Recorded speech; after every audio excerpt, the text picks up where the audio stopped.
இந்த படம் நம்ம ஹீரோவான வேங் நடத்துகிற ஹோட்டல்ல இருந்து ஆரம்பிக்குது. அவரோட ஹோட்டலுக்கு 2 பொண்ணுங்க சாப்பிட வந்திருக்காங்க.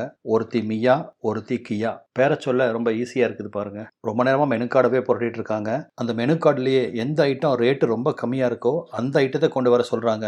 உங்களில் எத்தனை பேர் ஹோட்டலுக்கு போனால் மெனு கார்டில் எது கம்மியான ஐட்டம் அப்படின்னு பார்த்து ஆர்டர் பண்ணுறவங்க இருக்கீங்க? கமெண்ட்டில் சொல்லுங்கள். அந்த பொண்ணுகிட்ட பணம் இல்லை அப்படின்னு வேங் புரிஞ்சுக்கிறாரு. உடனே அவரோட செஃப்பை கூப்பிட்டு இந்த பொண்ணுங்க என்னென்ன ஐட்டம் கேட்குதுங்களோ அது எல்லாத்தையுமே ப்ரிப்பேர் பண்ணி கொடு, முக்கியமாக அந்த பொண்ணுகிட்ட காசு வாங்காத அப்படின்னு சொல்லிட்டு போகிறாரு. 2 பொண்ணுகளுக்கும் ஏக குஷி. இந்த 2 பொண்ணுகளும் வேற ஊர்ல இருந்து இந்த சிட்டிக்கு வந்திருக்காங்க படிப்பு விஷயமா. செஃப் ப்ரிப்பேர் பண்ணி கொடுத்த விதவிதமான டிஷ்ஷை சாப்பிட்டுட்டு 2 பொண்ணுகளும் வெளியே வராங்க. வெளியே ஹாயா உட்காந்து ஃபோனை பார்த்துட்டு இருந்த வேங்கு கிட்ட வந்த அந்த கியா அவருக்கு தேங்க் பண்ணிட்டு வேங்கு கொஞ்சம் கூட எதிர்பார்க்காத சமயத்தில் அவர் கன்னத்தில் ஒரு முத்தமும் கொடுத்துட்டு பாய் சொல்லிட்டு போறா. கியாவோட முத்தத்தால வேங்கோட மனசுக்குள்ள சிட்டுக்குருவி பறக்குது.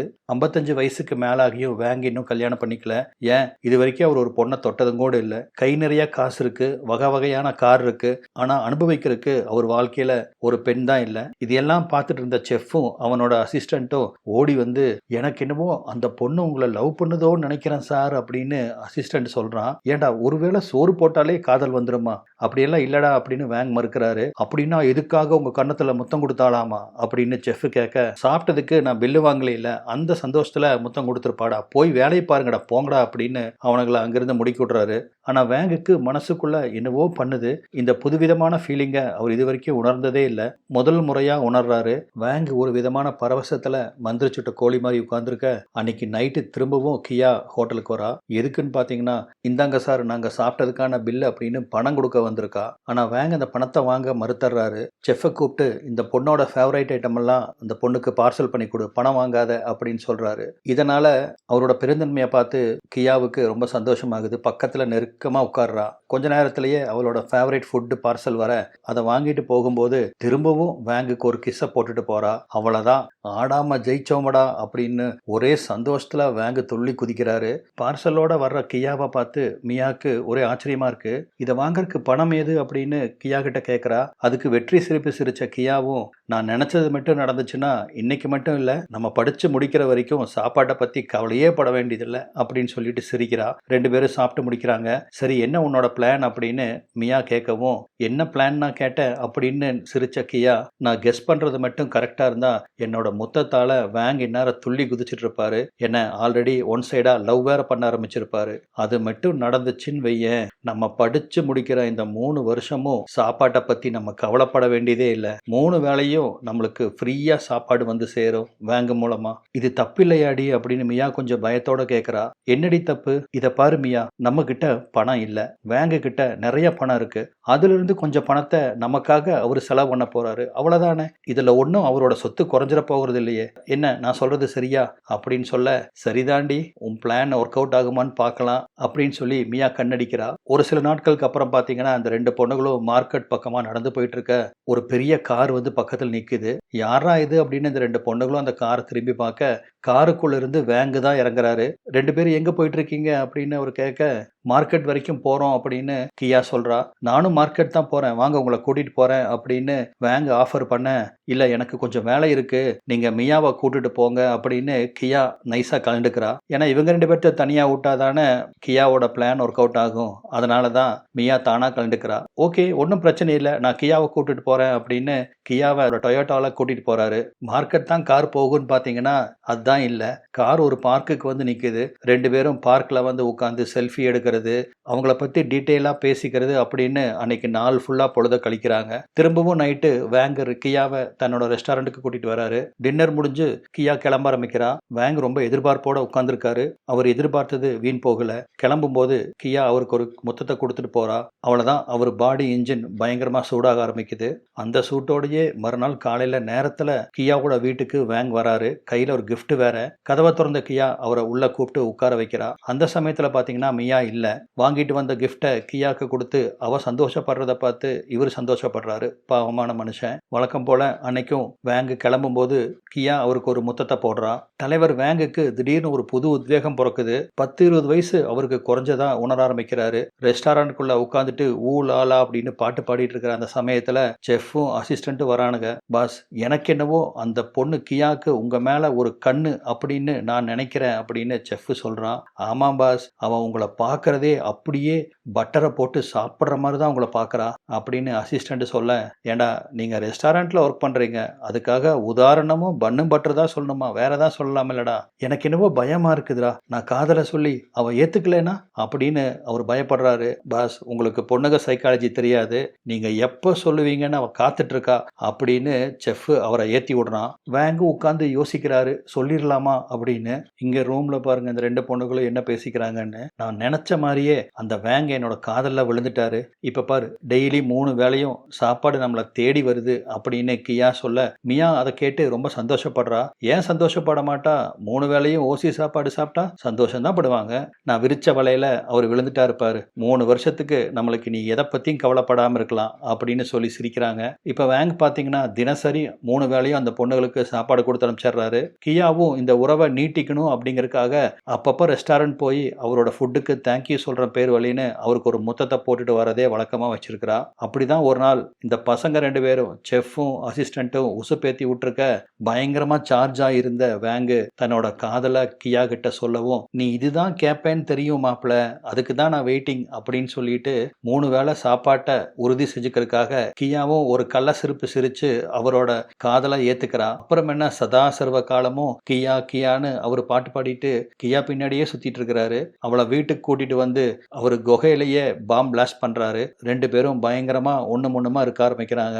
இந்த சந்தோஷத்தை கொண்டாடுற வகையில செஃப்புக்கும் அசிஸ்டண்ட்டுக்கும் பார்ட்டி எல்லாம் கொடுக்கறாரு. இப்ப அடிக்கடி கியாவுக்கு கிஃப்ட் வாங்கி கொடுக்கறது, நினைச்ச போதெல்லாம் தன்னோட சூடான தெர்மாமீட்டரால அவளுக்கு ஊசி போடுறது அப்படின்னு 55 வயசுக்கு மேல அவரோட வாழ்க்கையை கொண்டாட ஆரம்பிச்சிருக்காரு. இப்படியே நாட்கள் உருண்டோடுது. முதல் பிரச்சனை கியாக்கு இப்ப ஸ்டார்ட் ஆகுது. அன்னைக்கு பாத்தீங்கன்னா கியா திடீர்னு காலையில வாந்தி எடுக்க ஆரம்பிக்கிறா. என்னடி வாந்தி அப்படின்னு மியா அதிர்ச்சியா கேட்கறா. சாப்பிட்டது ஏதோ சேர்ந்திருக்காதுடி அப்படின்னு கியா சொல்றத மியா ஏத்துக்க தயாரா இல்ல. முதல் வேலையா டெஸ்ட் பண்ணி பாரு, எனக்கு என்னவோ டவுட்டா இருக்கு அப்படின்னு சொல்ல, இதை கேட்டு கியாக்கு பெரிய ஷாக் ஆகுது. உடனே ஓடி போய் கார்டு வாங்கிட்டு வந்து டெஸ்ட் பண்ணி பார்க்கறா. மியா பயப்பட்ட மாதிரியே கியா பிரெக்னண்டா இருக்கா. மியா தோல்ல சாஞ்சு அழுக ஆரம்பிக்கிறா. எங்க வீட்டுக்கு மட்டும் இந்த விஷயம் தெரிஞ்சதுன்னா எங்க அப்பா என்ன கொன்னே போட்டுருவாரு அப்படின்னு அழுக ஆரம்பிக்க, அவளை ஆறுதல் படுத்தின மியா, முதல்ல வேங்கு கிட்ட இந்த விஷயத்தை பத்தி பேசு, அப்புறம் என்ன நடக்குதுன்னு பாத்துக்கலாம், நீ பயப்படாத, நான் உனக்கு இருக்கேன் அப்படின்னு சமாதானப்படுத்துறா. ஏன் ரொம்ப சோகமா இருக்கேன் அப்படின்னு ரொம்ப அக்கறையோட கியாவை பார்த்து கேட்கிறாரு வேங்கு.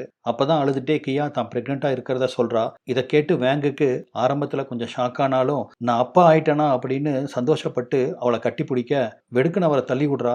என்னாச்சுன்னு புரியாத அவரும், கவலைப்படாத, நான் உன்னை கண்டிப்பா கைவிட்டுற மாட்டேன், நம்ம 2 பேரும் கல்யாணம் பண்ணிக்கலாம் அப்படின்னு சொல்லவும், கியாக்கு வருமே கோபம், கண்டபடி அவரை பிளாஸ்ட் பண்ண ஆரம்பிச்சிடறான். நீ எல்லாம் மூஞ்சியா, உன் வயசு என்ன என் வயசு என்ன, 3 வேளை சாப்பாட்டுக்காகவும் நீ கொடுக்குற எக்ஸ்பென்சிவான கிஃப்ட்டுக்காகவும் உன் கூட கார்ல சுத்துற அந்த ஜாலிக்காகவும் தான் உங்க நான் லவ் பண்ற மாதிரி நடிச்சிட்டு இருந்தேன். ஆனா இப்படி என்னோட வயித்தை நீ நிரப்புவேன்னு நான் கொஞ்சம் கூட எதிர்பார்க்கல. கொலக்கட்டை மாதிரி இருக்கிற உன் மூஞ்சிய பாக்குறக்கே எனக்கு பிடிக்கல. உன்னை போய் நான் எப்படி கல்யாணம் பண்ணுவேன் அப்படின்னு அவரை ரொம்ப ஹர்ட் பண்ணிடுறா. இதை கொஞ்சம் கூட எதிர்பார்க்காத வேங்கு, கியா நீ தான் பேசுறியா அப்படின்னு கேட்டு அதிர்ச்சி அடைகிறாரு. என்னோட சுயநலத்துக்காக தான் நான் வாண்டடா உங்ககிட்ட நெருங்கி வந்தேன், அது புரியலையாடா கிழவா உனக்கு அப்படின்னு அவ கத்துறா. நடக்கிறத நம்பவே முடியாம அப்படியே ஒரு மாதிரி கதி கலங்கி உட்கார்ந்துருக்காரு. அப்பதான் தன்னோட அடுத்த பிளானை கியா சொல்றா. இங்க பார், நான் என் வயித்தை கிளீன் பண்ணணும் அப்படின்னா நிறைய காசு செலவாகும், எனக்கு ஒரு அமௌண்ட்டை கொடுத்து செட்டில் பண்ணிரு, நான் உன்னை விட்டு போயிடுறேன். அப்படி ஏதாவது தரமாட்டேன்னு நீ அடம் பிடிச்சேன்னா நான் போலீஸ்ல போய் நீ என்னை ரேப் பண்ணிட்டேன்னு கம்ப்ளைண்ட் கொடுப்பேன். நீ என்னதான் வந்து கதறினாலும் போலீஸ் என்னோட வார்த்தையை தான் நம்புவாங்க, புரிஞ்சுதா அப்படின்னு அவரை பிளாக்மெயில் பண்ண வேங்குக்கு அதிர்ச்சி மேல அதிர்ச்சி ஆகுது. அவருக்கு வேற சாய்ஸே கிடையாது. தன்னோட முகத்தையே பார்க்க பிடிக்கல அப்படின்னு சொல்ற தன்னோட காதலியை இதுக்கு மேல அவர் என்ன பண்ண முடியும்? சரி பணம் கொடுக்குறேன் அப்படின்னு சொல்லி அவ கேட்ட அந்த மிகப்பெரிய தொகையை அவளுக்கு கொடுத்துட்றாரு. அந்த அமௌண்ட்டை வாங்கின கியா சொல்லாம கொள்ளாம வேற ஒரு சிட்டிக்கு போயிடுறா. ரொம்ப சோகமா உட்கார்ந்திருந்த வேங்கும் தான் சோகத்தை வெளிப்படுத்திட்டு பண்ணிட்டு இருக்காரு. அந்த சமயத்துல தான் அங்க வந்த செஃப்பும், பாஸ் என்ன பாஸ் நீங்க ஒண்ணு போனா இன்னொன்னு, இதுக்கா இவ்வளவு ஃபீல் ஆவீங்க, விடுங்க, உங்ககிட்ட இல்லாத காசா, அடுத்த பொண்ணை பார்க்கலாம் அப்படின்னு சொல்லவும், இல்லப்பா கியாவை ஓட்டுனத என்னால மறக்கவே முடியாது அப்படின்னு ரொம்ப ஃபீல் பண்றாரு. இதோ பாருங்க பாஸ், கியா இல்லையா ஒரு ஹுண்டாய் இருக்கு, ஹுண்டாய் இல்லையா ஒரு சுசுகி இருக்கு, நான் உங்களுக்கு ஏற்பாடு பண்றேன் அப்படின்னு அவர் மண்டைய கழுவி இப்ப வேற ஒரு ஐட்டத்தை அவருக்கு ஏற்பாடு பண்ணி கொடுக்குறான். அந்த ஐட்டத்தை வீட்டுக்கு வர வச்சவரு, இங்க நடக்கிறது எல்லாத்தையும் நான் கேமரால எடுப்ப பாத்துக்கோ, அதுக்கு உனக்கு சம்மதம்னா மட்டும் நம்ம ப்ரொசீட் பண்ணலாம், இல்லாட்டி நீ இப்படியே போலாம் அப்படின்னு சொல்ல, அந்த ஐட்டமும் okay boss as you wish அப்படின்றா. ஏன்னா இவ்வளவு நாளைக்கு என்ன பலவந்தப்படுத்துனீங்கன்னு போலீஸ்ல கம்ப்ளைண்ட் கொடுப்பேன்னு சொல்லி இவர்கிட்ட பணத்தை ஆட்டையை போட்டுறக்கூடாது இல்லையா, அதனாலதான் மனுஷன் உஷாராகி வீடியோ எடுக்கிறாரு. ஏற்கனவே வெறியில சுத்திட்டு இருந்த மாப்பிள்ள வந்த ஐட்டத்தை நல்லா புடின்னு பிடிக்க அன்னைக்கு இரவை வேங்கு சந்தோஷமா கொண்டாடுறாரு. அடுத்த நாள் வேற ஒரு பொண்ணுக்கு இவர் ஃபோன் பண்றாரு. அது கொஞ்சம் காஸ்ட்லியான ஐட்டம் போல் இருக்கு, காசை பத்தி பிரச்சனை இல்லை, நான் வீடியோ எடுப்பேன், அதுக்கு சம்மதம்னா வா அப்படின்னு சொல்லி சேம் டைலாக் அந்த பொண்ணையும் அதே மாதிரி ரூமுக்கு வரவழைச்சு கூத்தடிக்கிறாரு. இப்படி நாளொரு மேனி பொழுதொரு வண்ணமா வேங்கோட வாழ்க்கையே திசை மாதிரி போயிட்டு இருக்கு. ஒரு காலத்துல தான் உண்டு தன் தொழிலுண்டுன்னு இருந்தவர் இப்ப எப்ப பார்த்தாலும் ஒரு கையில தெர்மாமீட்டர் இன்னொரு கையில கேமராவும். இப்ப வேங்கு பாத்தீங்கன்னா தினம் ஒரு பொண்ணு அப்படின்னு ஒரு மான்ஸ்டரா மாறி பொண்ணுங்களை வேட்டையாட ஆரம்பிக்கிறாரு. அவங்க கேட்கிற ரேட்டை கொடுத்து அவங்க குகையா பிளாஸ்ட் பண்ண ஆரம்பிக்கிறாரு.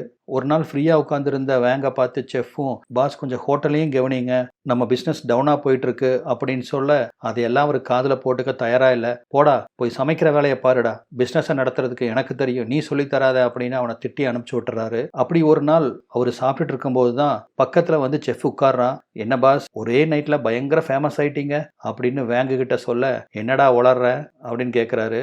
நீங்களே பாருங்க, உங்க வீடியோ ஒன்று வைரல் ஆயிருக்கு, ஊர் ஃபுல்லா இதை பத்தி தான் பேச்சு, சின்ன பசங்கள்ல இருந்து வயசானவங்க வரைக்கும் இந்த வைரல் வீடியோவை பத்தி தான் எல்லாரும் பேசிட்டு இருக்காங்க.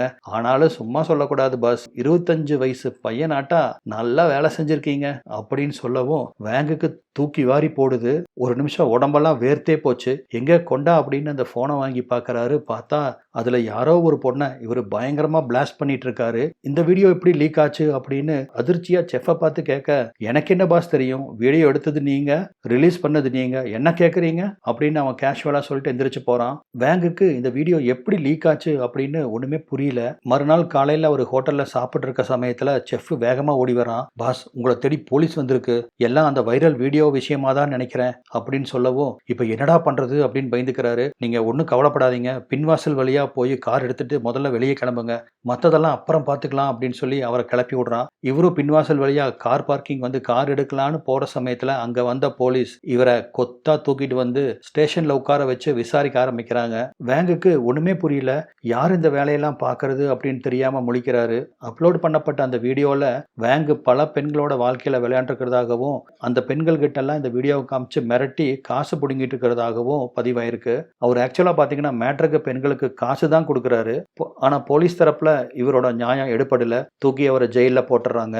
ஒரே நாள்ல உச்சத்துல இருந்த வேங் இப்போ டிச்சுக்குள்ள இருக்கிறாரு. தன்னோட வாழ்க்கை எவ்வளவு மோசமா மாறிடுச்சு அப்படின்னு நினைச்சு இடிஞ்சு போய் உட்கார்ந்துருக்காரு. அப்பதான் நம்மளுக்கு இதெல்லாம் யார் பார்த்த வேலை அப்படின்னு காமிக்கிறாங்க.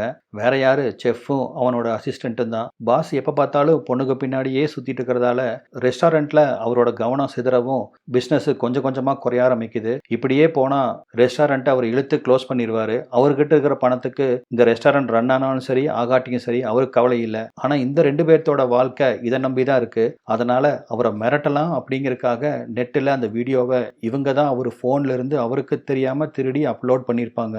ஆனா பாஸோட லைஃபை அது இந்த அளவுக்கு நாசம் பண்ணும் அப்படின்னு அவங்க நினைச்சிருக்க மாட்டாங்க. இந்த வீடியோ அப்லோட் பண்றது மூலமா பாஸுக்கு ஒரு வார்னிங் கொடுக்கறதுக்காக தான் இவங்க 2 பேரும் பண்ணியிருக்காங்க. ஆனா இந்த வீடியோவை பார்த்தவங்க வேங்கு பணத்துக்காக தான் இதெல்லாம் பண்றாரு அப்படின்னு புரிஞ்சுக்கிறாங்க.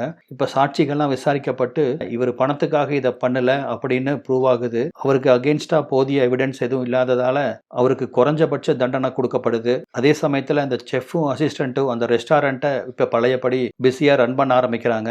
ஆனா இங்க ஜெயில நான் வெளியே வந்து எனக்கு ஆப்பு வச்சவன் யாருன்னு கண்டுபிடிச்சு அதுக்கப்புறம் உங்களுக்கு இருக்குடா அப்படின்னு வேங்கோட வார்னிங்கோட இந்த படமும் முடியுது. என்னங்க இன்னைக்கு பார்த்தா இந்த படம் உங்களுக்கு பிடிச்சிருக்கா இல்லையா அப்படிங்கிறத கமெண்ட்ல தெரிவிங்க. நம்மளோட இன்னொரு சேனலான MVT சேனலை பார்க்காதவங்க அந்த சேனலையும் பார்த்து சப்ஸ்கிரைப் பண்ணி வச்சுக்கோங்க. இதே ஜானர் மூவிஸ் நான் அதுலயும் அப்லோட் பண்ணுவேன், அதெல்லாம் பார்த்து ரசிக்க மறக்காதீங்க. நன்றி.